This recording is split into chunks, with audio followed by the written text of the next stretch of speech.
সন্ত্রাসী তো বটেই, কিন্তু সন্ত্রাস কোনটা আইছে? এটা সম্পূর্ণ লিপ্টনের বাহিনী। ওরা তো একের পর এক হুমকি চালাচ্ছে আমারে।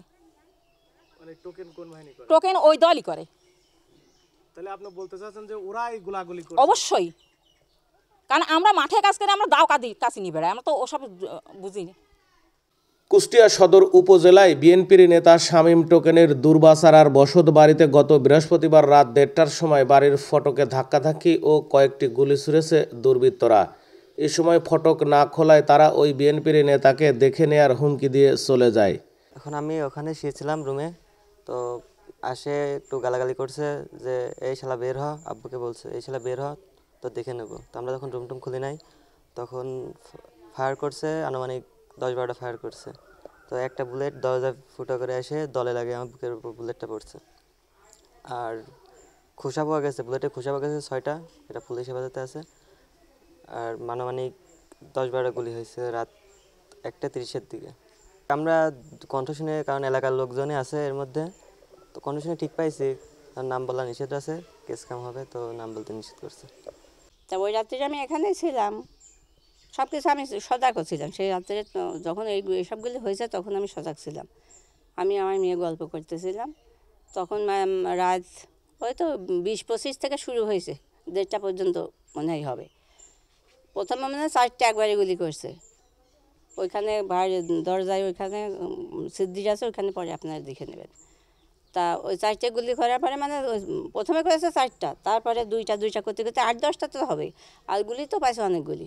ওদের সাথে সাথে আমি আমার দেবরকে ফোন দিয়েছি, ও আমার হাজব্যান্ডও ছিল, ওকে ফোন দিয়েছি, উনি আমার ইবি থানায় জানাইছে। আমার ভাইও আবার শুনতে পাইছে, ভাই ঘরের ভিতরে ওই ভাই ডাকেছে শালা বেরিয়ে আই তো দেখবো, এইসবগুলি বলছে। ভাই সেই শুনতে পেয়েছে, আমি তো আলাদা ঘরে ছিলাম, ভাই আলাদা ঘরে। এখন ওইটা তারপরে এখন ওই গুলাগুলি হওয়ার পরে 8-10টা তো গুলি হবে। আর লোক মনে হয়েছিল আন্দাজ মতো 20-25 এরকম হবে। তারপরে যখন ওই ওদিক দিয়ে চলে গেল, 2টা গুলি ওই দিক বাইরে করলো, তখন আমরা বেরোছি সবাই। বেরোয় আসে তারপরে আমি আমার ভাবি বেরোলে, আমি বেরোলাম, ভাইও বেরোলো। ভাই সাথে সাথে ভাই এই পুলিশ ওনাদেরকে ফোন করলো, ওনারা মনে হয় আধা ঘন্টা কি 1 ঘন্টা পর চলে আসছিল। এসে সব দেখে সব জায়গায় তদন্ত করে দেখে ওনারাই খুঁজেছে, সব কিছু খুঁজে 6টা মনে হয় পাইছে তখনই। আর সেই রাত্রিরেই আর সকালে আসছে, আবার সকালে আমাদের বলে গেছিলো যদি আপনারা খুঁজে পান সেগুলো আবার রেখে দেবেন। তা আমি আবার পরে 2টা পাইছি আমরা।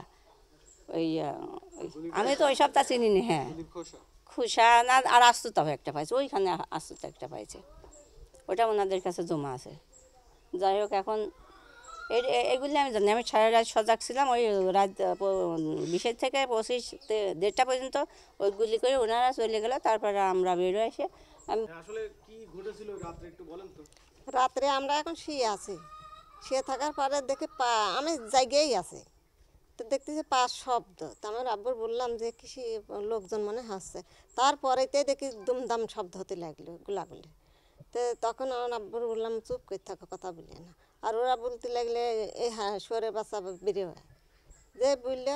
তখন আমি ওর আব্বুর আর এই করলাম, মনে হয় 7-8টা গুলি ফুটানোর পর তারপরে ওর আব্বু দিক দিয়ে ও চিনতে পারছে, ও দেখেছে, ও চিনতে পারছে। আমি আর ভয়তে বেরোইনি।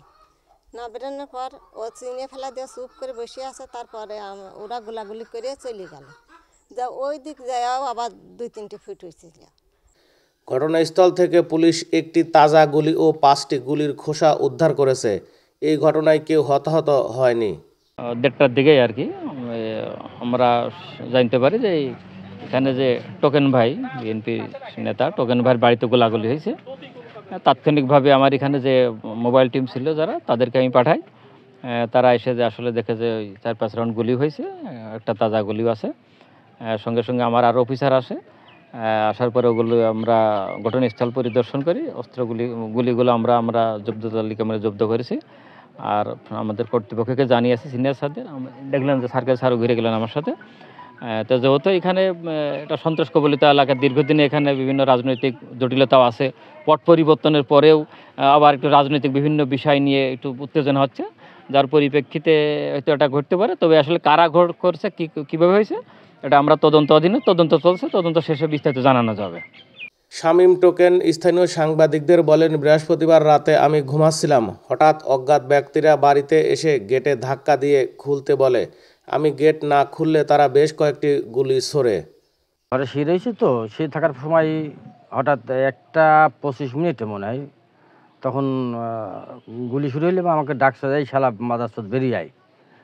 তা আমি তো কথাবার্তা বললাম না, বলার পরে তারপরে গুলি টুলি করে তারা তার মতো চলে গেল, তো দেখিয়ে নেবো এই বলেই তারা চলে গেল এবং গুলি কয়েকটা করে গেল। তা প্রশাসনের লাইন দেখলো, ওসিকে ফোন দিলাম, এসপিকে ফোন দিলাম, সবাইকে ফোন দেওয়ার পর ওনারা আসছে, দেখছে এবং সবাই গুলি করে কয়েকটা পাইছো, এরা পায়া দেখে গেছে, তদন্ত করছে।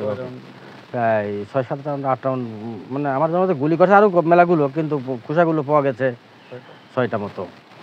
আর বাদ বাকি ইতিপূর্বে আমার বাড়িটার আওয়ামী লীগের লোকজন প্রায় 3-4 বার ভাঙেছে এবং আমার বাড়ি থেকে গরু বাছুর বহুত কিছু নিয়ে গেছে, 2-4টা করে লুটপাট করি। আমার মাঠের বোরিং বোরিং সেগুলো নষ্ট করেছে। আমি তো দীর্ঘদিন নির্যাতিত এবং বিএনপি করি বলি এখন বর্তমানে আমি কাউন্সিলর সদস্য আছি, মানে সচিব। এটা 9 জন সদস্য থাকে, সেই সচিবের মধ্যে একজন আমি। ইউনিয়ন বিএনপির আমি আগে সাংগঠনিক সম্পাদক ছিলাম, তারপরে সভাপতির দায়িত্বে ছিলাম। আর ওয়ার্ডে এই 9 নম্বর ইউনিয়নের 9 নম্বর ওয়ার্ডের আমি সারা জীবনই সভাপতি, আমার জন্মলগ্নে প্রায়। এখন কারা করেছে কিছু কথা আছে যেগুলো সেগুলো বলা আসলে এসপি সাহেব নিশ্চিত করে গেলেন যে আমাদের আসামি ধরা একটু অসুবিধা হবে, আপনি প্রকাশ করে দিলি, সেটা আমার পক্ষে এই মুহূর্তে আপনাদের সামনে বলা সম্ভব। হ্যাঁ, আমি সবাইকে অনেকেই চিনতে পারছি এবং কিছু অনুমান আছে, তারপরও আমরা ওসি সাহেবকে বা এসপি সাহেবকে জানাই বলছে মামলা রুজু করার জন্য দরখাস্ত দিচ্ছি। তারা বলছে যে আমি আসছি, আমার সব দেখাশোনা হোক, তারপরে আমরা মামলা রুজু করে ব্যবস্থা করে দেবো। এই পর্যন্ত কথাবার্তা হয়েছে আমার সঙ্গে। না, ইতিপূর্বে আমার বাড়িতে গুলির ঘটনা কখন হয়নি, তবে ভাঙচুর বললাম তো 3বার ভারী ভাঙচুর করছে আওয়ামী লীগের সময়। ওই সময় সিসি ক্যামেরাগুলো মেলাগুলো সিসি ক্যামেরা ছিল, সেগুলো ভেঙে ফেলেছে বাড়ি থেকে। এখন বর্তমানে যে এইটা সিসি ক্যামেরা যদি থাকতো আগে, তাহলে আমার সিসি ক্যামেরায় সব কিছু ধরা পড়ে যেত। এটা রাজনৈতিক কোন দলই আমি ধরবো, তার কারণ আমার বাড়ি ঘর যখন ভাঙেছে, ওই থানার ওই সময় ছিলেন সভাপতি, তো উনি চেয়ারম্যান ছিলেন, উনি ওই বাড়ির পরের এক লোক তাকে মারতে যায়, আমার বাড়ি দৌড়ে এসে ভেঙে ফেলা দেয়। আর এখানে সর্বশেষে আমার মামা যদুবাসে আওয়ামী লীগ পন্থী, তবে সে তার এখন দেশে নাই, আর তাকে তো আমি দৌড়ও দিতে পারছি না। এখন এইসব হাল ধরার জন্যই এইসব সামাজিক নাট্যকাট এইসব করছে। লাট্টু সাহেব আমার চাচা যদুবা, উনি এইসব হাল ধরে কখনো আগে করতেন কমিউনিস্ট, তারপরে শ্রমজীবী, তারপরে জেলখানায় কিছুদিন থাকার পরে এখন আবার বর্তমান উনি জামাত ইসলামে যোগ দিচ্ছেন। আর জামাত ইসলামের কীরকম নিয়ম এটা আমার জানা নেই যদুবা। তো জামাত ইসলামে আমার জানা মতো এইটুকু জানা যায় যে সেটা হচ্ছে এই যে এক এক গ্রামে 2-1 জন বা 5 জন 10 জন 20 জন বা 100 জন উদ্যোগ লোক থাকতে পারে, কিন্তু সমাজ ধরে ভয় দেখায় ভীতি দেখায় লোকগুলো নিয়ে সমাজগুলো ছিন্ন করবে, একাত্তর, এটা কোনোদিন আমার জীবনে দেখেও নাই। না আপনারা সাংবাদিক আছেন, দেখেছেন কিনা সেটা আপনারা অবজার্ভ করে দেখবেন, আমার জানা নাই। সেটাকে কেন্দ্র করে এরা আমাকে হুমকি হামকি দেওয়ার চেষ্টা পরিকল্পনা করছে। সে জামাতে এর আগে মিটিংয়ে সে জামাতে যোগদান করছে, আমরা শুনলাম বা রিপোর্টে যা দেখলাম, বা টিভি পর্দায় ওই যে টিভি পর্দায় তো দেখায় না, এখন নেটের পর্দায় সাংবাদিকটা দেখাইলো, সেই মতোই জানলাম। আমার ভালো নাম মোহাম্মদ শামীম টোকেন। আমি ঠিকাদারি ব্যবসা করি এবং মাঠে জমি জাতি যা আছে সেগুলি আমি চাষবাস দেখাশোনা করি। শামীম টোকেন উজানগ্রাম ইউনিয়ন বিএনপির সাবেক সভাপতি ও সার্চ কমিটির সদস্য। তিনি বীর মুক্তিযোদ্ধা মৃত AKM ফজলুল হকের ছেলে। ভিতরে চলছি, এই রাত্রি যে ঘুম থেকে উঠে শুনলাম যে এই ঘটনা ঘটছে। বাইদি ভাই শুনছি যে টোকেনের বাড়ি এই ঘটনা ঘটছে। তো কারা বা কাহারা করলো এটা তো আর আমরা জানি না। আমরা চাই এটা শান্তি, আমরা মেহনতি মানুষ, খেটে খাওয়া মানুষ, যাতে আমরা শান্তি শৃঙ্খলার সাথে চলাফেরা করতে পারি। আমরা কোনো অশান্তি চাইনি। আমার নাম আব্দুল হাকিম। আমি মোহাম্মদ হাজির আলী, বাংলাদেশ জামাত ইসলামী উদাঙ্গা ইউনিয়নের আমির। আমরা সকালে সংবাদ পাই যে দুর্বাসরাতে মধ্যরাতে গোলাগুলি হয়েছে। আমরা ওসির মাধ্যমে জানতে পারলাম কে বা কারা করেছে। এখন তদন্ত হচ্ছে, তদন্ত পরে জানাতে হবে এই কাজটা কারা করেছে। ধন্যবাদ সবাইকে, আসসালামু আলাইকুম। এখন কেন হবে? অবশ্যই আমরা চাই এর সুষ্ঠু তদন্ত হোক এবং এর বিচার হোক, যারা করুক তাদেরকে শাস্তির আওতায় আনা হোক। এই ঘটনাটা কারা ঘটাতে পারে? পূর্বে এরকম কোনো এই ঘটনাটা আমরা যতটুকু ভাবছি বা চিন্তা করছি যে এই এলাকায় কিছু হানি পাতার দোষর ছিল, তারা এই কাজটি করতে পারে বলে আমরা মনে করি।